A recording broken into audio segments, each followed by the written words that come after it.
मुझे याद नहीं कि मेरा जन्म कब हुआ,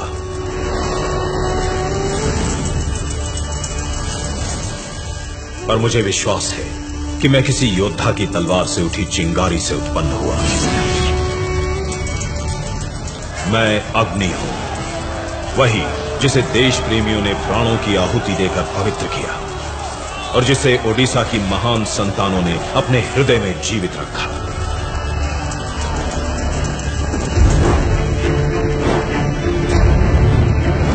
ओडिशा एक ऐसा दिव्य भूखंड जिसका इतिहास देखो तो इतिहास नहीं, साहस और पराक्रम की गौरव गाथा है।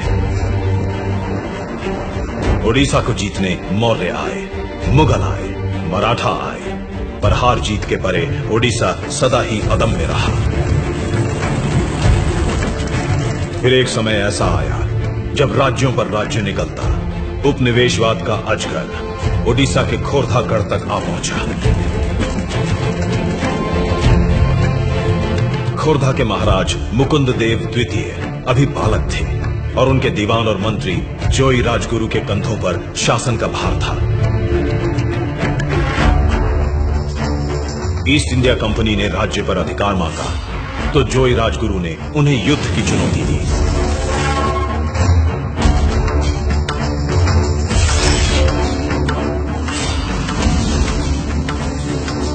सन 1804 7,000 अंग्रेज सैनिकों के सामने मुट्ठी भर पाइको योद्धा निर्भयता का कवच पहने खड़े थे।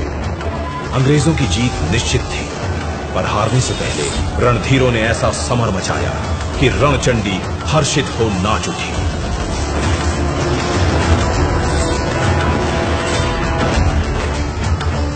मातृभूमि ने आंचल फैलाकर एक एक सपूत का बलिदान स्वीकार किया।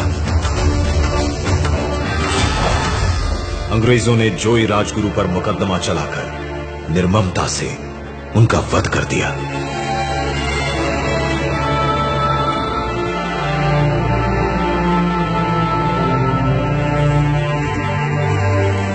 खोरधागढ़ अब ईस्ट इंडिया कंपनी के अधीन था। पूरे राज्य को निराशा और संशय की काली छाया ने ढक लिया।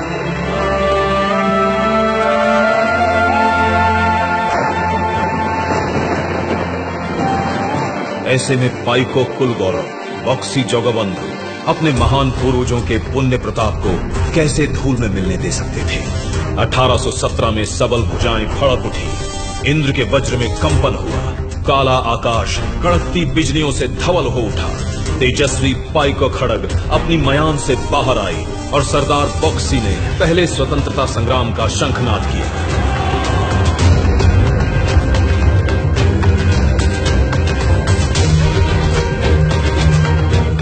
पिंडी की बाहुबलेंद्र और कुर्तिबासा पाटसाहनी जैसे अनेक रणबांकुरों को साथ ले सरदार बक्सी ने छापामार युद्ध की योजना बनाई। घूमसर के कौंध आदिवासी भी साथ आ मिले। सभी सूरमा वो साए गजदल की तरह जंगल से निकल कर अंग्रेजों के दफ्तरों, गोदामों, भवनों और खजानों पर धावा बोलने लगे।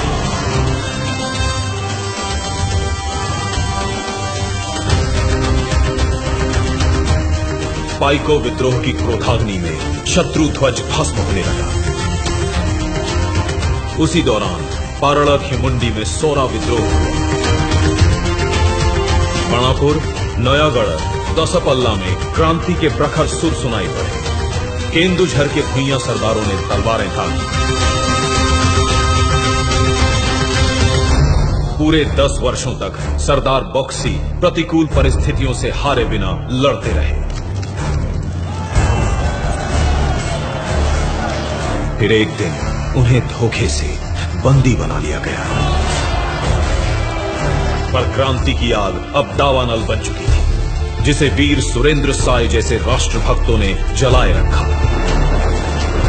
वीर सुरेंद्र साय के साथ घेस गांव के जमींदार माधो सिंह, फत्ते सिंह और उनके पूरे परिवार ने जन्मभूमि का ऋण अपने प्राण देकर उतारा। कालाहांडी के रिंदो माझी और कोरापुट के लक्ष्मण नायक ने जीते जी अंग्रेजों की तलवार को जंग नहीं लगने दिया।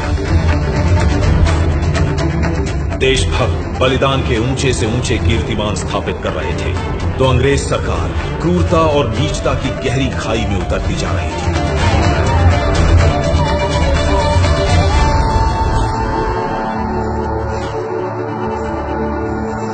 अंग्रेजों की पैशाचिक प्यास जब योद्धाओं के रक्त से ना बुझी तो उन्होंने निर्दोष जनता को अपना निशाना बनाया।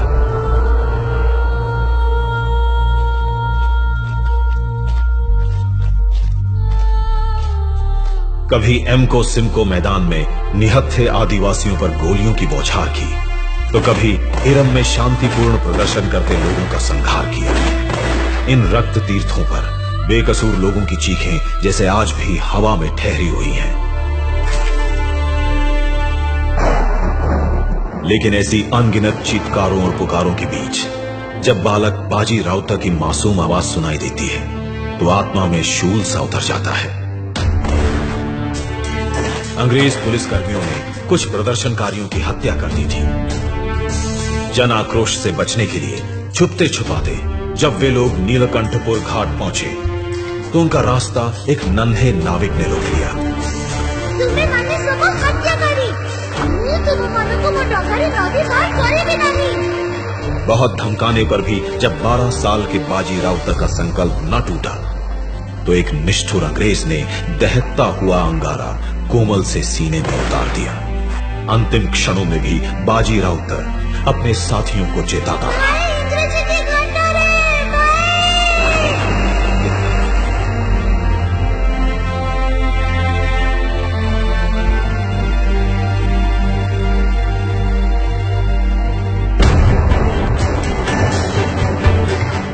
काल का कराल सर्प उत्कल जननी की संतानों को यूं ही निकलता रहा। समय बीता, सदी बदली, पर उड़िया समाज धीरज खोए बिना देश पर अपना सर्वस्व न्यौछावर करता ही गया। बाघा ज्योतिन जैसे विलक्षण वीरों ने स्वतंत्रता संग्राम में नए प्राण फूंके। नेताजी सुभाष चंद्र बोस जैसे महामानवों ने उड़ीसा की कोख को धन्य किया। पंचशखा पंडित गोपबंधु दास, पंडित नीलकंठ दास, पंडित गोधाबारिस मिश्रा, आचार्य हरिहर दास और पंडित कृपा सिंधु मिश्रा नव क्रांति के अग्रदूत बने। तुम मुझे खून दो, मैं तुम्हें आजादी दूंगा। जब नेताजी ने महा आह्वान किया तो लक्ष्मी इंदिरा पांडा, वीरपात्रा, ब्रजमोहन पटनायक और सोमनाथ पाणिग्राही जैसे अनगिनत जोशीले जवान आजाद हिंद फौज के जाबाज सिपाही बने। वहीं दूसरी ओर मधुसूदन दास, पारड़ा महाराजा, हरे कृष्ण महताब, रमा देवी, मालती देवी, अन्नपूर्णा देवी, पार्वती गिरी, चंद्रशेखर बेहरा और गुरुवारी मेहर जैसे अनेक नेताओं ने गांधी जी के असहयोग आंदोलन और नमक सत्याग्रह को बल दिया।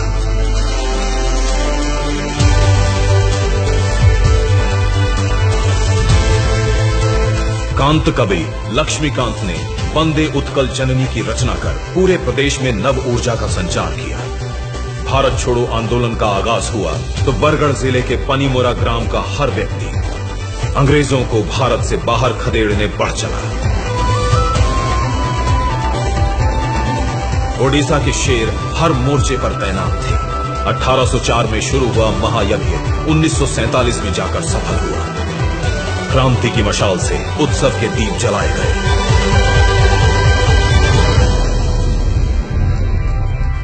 और मैं तो कल भी प्रकाशमान था और आज भी प्रज्वलित हूं। अगर देखो तो अमर जवान ज्योति की किसी अग्नि शिखा में मेरी लपट भी दिख जाएगी। मुझे कभी बुझने न देना। मैं सम्मान हूं तुम्हारे पूर्वजों का। मैं ताप हूं देश प्रेम का। मैं तेज हूं अदम्य ओडिशा का।